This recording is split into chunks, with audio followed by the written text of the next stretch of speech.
Assalamualaikum warahmatullahi wabarakatuh. Saya Cici Heriani dari SMK Negeri 2 Cipatujah, mengempu mata pelajaran Bahasa Indonesia. Pada kesempatan ini, saya akan memaparkan tentang kaidah kebahasaan dan langkah-langkah dalam menyusun teks prosedur. Seperti yang sudah kita ketahui, bahwa teks prosedur itu adalah sebuah teks yang berisi tentang langkah-langkah dalam membuat atau melakukan sesuatu. Kaidah kebahasaan teks prosedur yang pertama yaitu menggunakan kalimat imperatif, deklaratif, dan interrogatif. Kalimat imperatif itu istilah lain dari kalimat perintah. Kalimat perintah itu adalah kalimat yang berisi perintah kepada orang lain untuk melakukan sesuatu dan respon yang diharapkan adalah berupa tindakan. Kalimat imperatif ini sangat banyak terdapat di dalam teks prosedur. Contohnya, tambahkan garam secukupnya, atau haluskan bumbu-bumbu yang sudah disediakan, atau masukkanlah bumbu-bumbu yang telah dihaluskan dan aduk hingga tercampur rata. Nah, itu merupakan contoh kalimat imperatif. Selanjutnya kalimat deklaratif. Kalimat deklaratif itu adalah kalimat pernyataan ya. Ciri dari kalimat deklaratif itu ditandai oleh penggunaan huruf kapital pada awal kata atau awal kalimat dan diakhiri dengan tanda titik dan sifatnya informatif atau memberikan informasi ya. Contohnya adalah rendang merupakan salah satu makanan khas Indonesia yang sudah terkenal di mancanegara. Selanjutnya kalimat interrogatif. Kalimat interrogatif itu apa? Nah, kalimat interrogatif itu istilah lain dari kalimat pertanyaan ya. Kalimat yang isinya menanyakan sesuatu kepada orang lain dan respon yang diharapkan adalah berupa jawaban. Contoh di dalam teks prosedur ini biasanya terdapat pada bagian pembuka atau interpretasi ya. Contohnya bagaimana cara memasak rendang. Nah, itu adalah salah satu contoh kalimat interrogatif di dalam teks prosedur. Kemudian yang kedua, menggunakan urutan atau langkah. Jadi di dalam teks prosedur itu terdapat urutan atau langkah-langkah yang sistematis dari mulai pembuatan suatu produk sampai hasil akhirnya itu harus benar-benar berurutan ya. Tidak boleh ada satu langkah pun yang terlewat. Kemudian yang ketiga, menggunakan nomina dan partisipan ya. Nomina itu adalah kata benda ya. Seperti yang kita ketahui bahwa dalam pembuatan teks prosedur itu pasti banyak nomina ya. Misalnya ketika kita melakukan teks prosedur memasak misalnya ya. Nah, itu kan pasti banyak alat-alat yang diperlukan seperti panci, wajan atau komputer misalnya ya kalau kita mau membuat teks prosedur tentang yang berkaitan dengan komputer gitu. Nah, itu merupakan nomina dan partisipan. Partisipan itu siapa? Nah, partisipan itu adalah orang yang akan diajak bicara oleh kita atau orang yang mendengarkan. Bisa menggunakan kata ganti Anda gitu. Yang selanjutnya menggunakan verba atau kata kerja.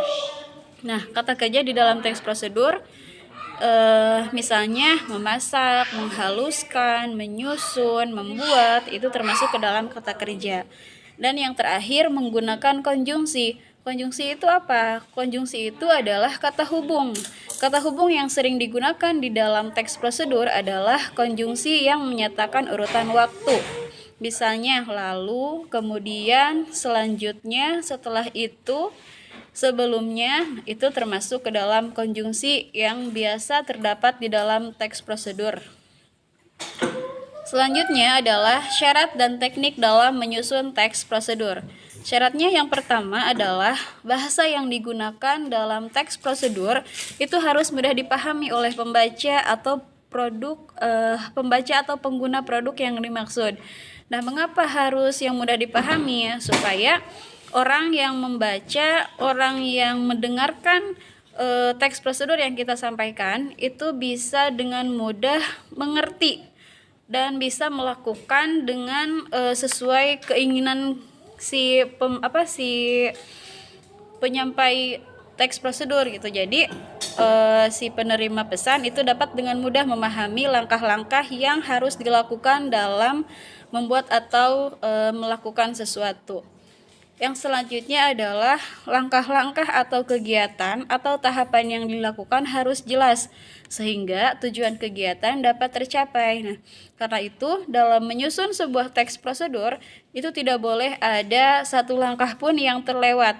Karena apabila ada yang terlewat, maka itu akan menimbulkan perbedaan hasil gitu, tidak sesuai dengan tujuan yang ingin dicapai. Nah, kemudian bagaimana tahapan-tahapan dalam menyusun teks prosedur? Nah, yang pertama, tentu saja kita harus menentukan terlebih dahulu tema atau jenis teks yang hendak dibuat. Apakah kita akan membuat teks prosedur sederhana, atau teks prosedur protokol, atau teks prosedur kompleks ya.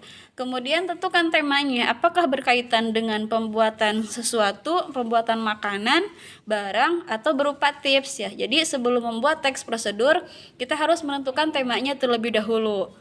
Kemudian yang kedua adalah menentukan jumlah langkah yang dibutuhkan.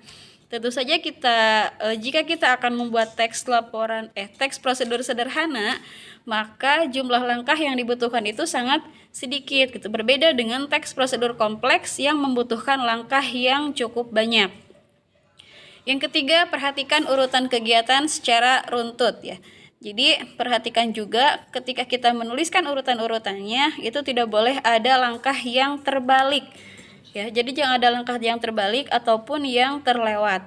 Kemudian yang terakhir, periksa kembali apakah ada langkah yang harus direvisi tidak demi mendapatkan hasil yang sempurna. Jadi sebelum kita mempublikasikan kepada orang lain, kita terlebih dahulu harus memeriksa apakah teks prosedur itu sudah benar atau masih harus direvisi lagi.